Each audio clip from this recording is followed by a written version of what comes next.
پاک قرآن پاک کے اندر ارشاد فرماتا ہے فَانْكِحُوا مَا طَابَ لَكُمْ، تو تم ان سے نکاح کرو. من النساء، عورتوں میں سے جو تم کو تمہارے دلوں کو بھائے. کہہ دو سبحان اللہ. مثلا دو وثلاثا اور تین تین، ورباع اور چار چار. فَإِنْ خِفْتُمْ أَلَّا تَعْدِلُوا فَوَاحِدَةً، اور اگر تم کو خوف ہے کہ تم چار کے درمیان، تین کے درمیان یا دو کے درمیان عدل نہیں کر پاؤ گے، انصاف نہیں کر پاؤ گے، فواحدہ، تو تم ایک ہی کرو. سبحان اللہ. یہ مثلا و ثلاثہ و رباع یہ اباحت کے لیے، فواحدہ یہ وجوب کے لیے. حضرات آؤ میں آپ کو نکاح کے فوائد اور شوہر کی فرما برداری پر دو چار باتیں بتا دوں، اس کے بعد میں رخصت ہو جاؤں گا. علماء فرماتے ہیں کہ اگر انسان جب تک شادی شدہ نہیں 2 رکعت نماز نفل ادا کرے تو اس کو اس وقت 2 ہی رکعت کا ثواب ملتا ہے. اور جب وہی انسان نکاح کر لیتا ہے تو اللہ رب العزت اس کو 60 نماز نفل کا ثواب عطا فرماتا ہے. سبحان اللہ. یہ نکاح کی برکت ہے. اور میں نے ایک حدیث مبارکہ پڑھی خطبے کے بعد، اللہ کے رسول فرماتے النکاح نصف الایمان، نکاح آدھا ایمان ہے. حضرات اللہ کے رسول صلی اللہ تعالی علیہ وسلم نے نکاح کے بارے میں ایمان کی گارنٹی لی. قرآن مجید کے اندر ہم دیکھیں نماز کے بارے میں آتا ہے اقیموا الصلاۃ، نماز قائم کرو، اس کی برکت کیا ہے. اللہ اکبر. اللہ کے رسول صلی اللہ تعالی علیہ وسلم ارشاد فرماتے ہیں اگر بندہ مومن نماز عصر پڑھے اور عصر پڑھنے کے بعد مغرب کی نماز پڑھے، یعنی نماز عصر اور مغرب کے درمیان جو بھی اس نے گناہ کیے، اللہ تبارک و تعالی دوسری نماز کی برکت سے اس کے تمام گناہوں کو معاف فرما دے گا. لیکن قرآن مجید کے اندر آدھے ایمان کی گارنٹی نہیں آئی. اسی طریقے سے اگر بندہ مومن زکات ادا کرے، اللہ اکبر، زکات ادا کرنے کے بعد زکات کے بدلے میں، زکات کے صدقے میں، زکات کے بدلے میں اللہ اس کے مال کو پاک کر دے گا.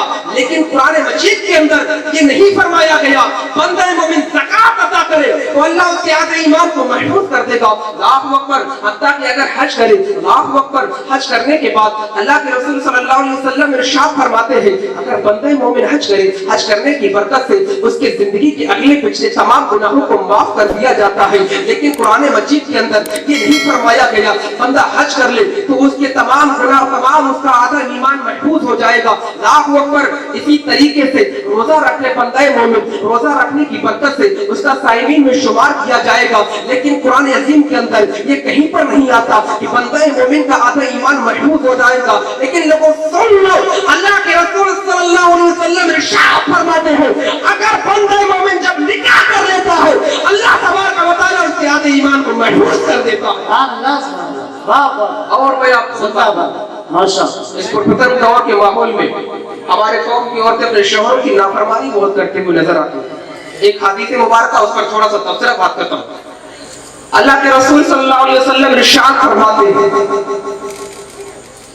وہ عورتیں جو اپنے شوہروں کی نافرمانی کرتی ہیں، اللہ اکبر، اور ان کا شوہر اسی حالت میں انتقال کر جائے،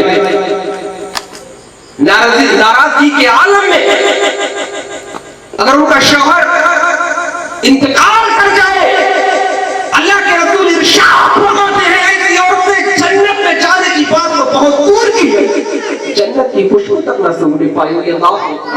اور میں آپ کو اسی پر بات کہہ دوں، آج کی ہمارے قوم کی عورتوں کو، ہماری ماں اور بہنوں کو یہ چاہیے کہ اپنے شوہروں کی فرما برداری کریں. آؤ اللہ کے رسول صلی اللہ علیہ وسلم کے زمانے کی بات ہے، ایک عورت نے اللہ اکبر اپنے شوہر کی فرما برداری کی. اللہ نے اس کو کتنے پیارے اور کتنے اچھے انداز سے انعام و اکرام سے نوازا. اللہ اکبر. اللہ کے رسول صلی اللہ علیہ وسلم کے زمانے کی بات ہے، ایک عورت تھی، اللہ اکبر، اس کے شوہر نے اس کو حکم دیا اے میری بیوی سنو، میں تم کو حکم دیتا ہوں मेरी मर्जी के बगैर, मेरे हुक्म के बगैर मेरे घर से बाहर मत निकलना। अल्लाहु अकबर। उस औरत ने कहा ठीक मेरे शोहरे नामदार, बात आपकी मैं मानूंगी। अल्लाहु अकबर। वो सफर पर निकल गई और निकलने के बाद पहले जमाने के सफर ऐसे ऐसे इतने तवील हुआ करते थे कि कब जाएगा और कब वापस आएगा कोई मालूम नहीं। अल्लाहु अकबर। उसने अपने शोहर की फरमाबरदारी की, हत्ता कि एक दिन ऐसा आया, आने के बाद उसके वालिद मोहतरम का, उस औरत के, उस बीवी के वालिद मोहतरम की तबीयत अलील हो जाती है। हो जाने के बाद उसके वालिद साहब की तरफ से एक आसिफ आता है, आने के बाद कहता है ऐ बीबी सुनो, तुम्हारे वालिद साहब की तबीयत अलील है, चलो चल कर के अपने वालिद साहब से मुलाकात कर लो, उनका दीदार कर लो, उनसे गुफ्तगू कर लो। अल्लाह अकबर। वो कहती मेरे शौहर ने मुझे हुक्म दिया है, मैं उनकी मर्जी के खिलाफ, मैं उनकी नाफरमानी नहीं कर सकती। अल्लाह अकबर। और बात बढ़ती है, थोड़ा अरसा और गुजरता है, गुजरने के बाद अल्लाह अकबर उस बीबी के वालिद की और ज्यादा तबीयत खराब हो जाती है। फिर कासिद आता है, आकर के कहता है चलो तबीयत और बिगड़ गई है, आओ आकर के अपने वालिद से बात कर लो। अल्लाह अकबर। आज के जमाने की औरत होती जैसे ही अपने मायके की खबर सुनती, अल्लाह अकबर, अपने शौहर की फरमाबरदारी कहा की, अल्लाह अकबर, खुद ब खुद तन्हा अकेली चली जाती। लेकिन कुर्बान के उस जमाने की औरतों पर अपने शौहरों की कितनी फरमाबरदारी करती थी। एक वक्त ऐसा भी आया कि उनकी चाकरी का वक्त करीब आ गया।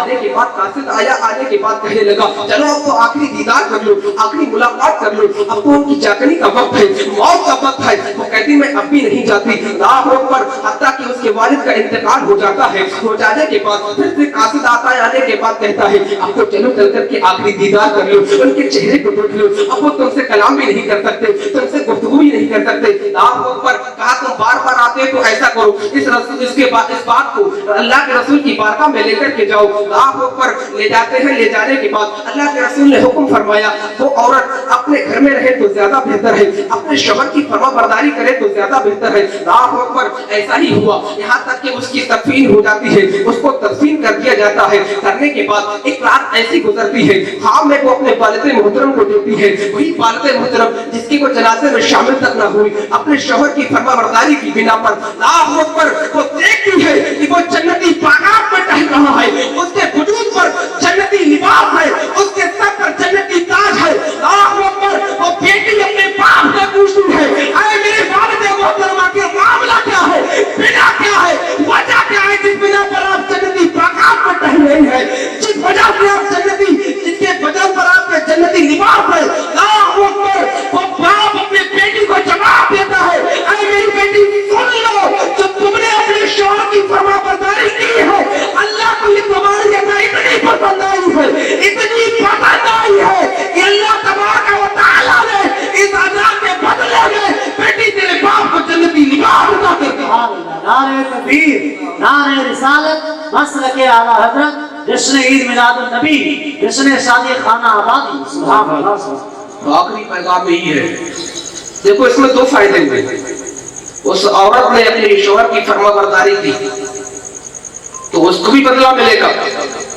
दूसरा फायदा यह है कि उसको तो बदला मिलेगा ही मिलेगा, लेकिन उसके इस अमल के बदले में उसके बाप को भी बदला मिल गया। सुभान अल्लाह। और एक बात और है, बेटी किसी घर पे जाती है और जब अच्छे अमल करती है, अच्छे काम करती है, तो पूरे खानदान वालों की भी तारीफ होती है। सुभान अल्लाह। हम और आप इन बातों पर अमल पैरा हो।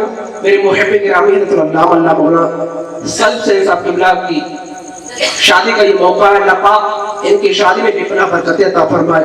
नफ्से बदकार में दिल पे जो कयामत ढाई, अमल ने किया भी तो छिपाने ना दिया, मेरे अमाल का बदला तो जहन्नम ही था, मैं तो जाता मेरे सरकार में जाने ना दिया। अस्सलाम।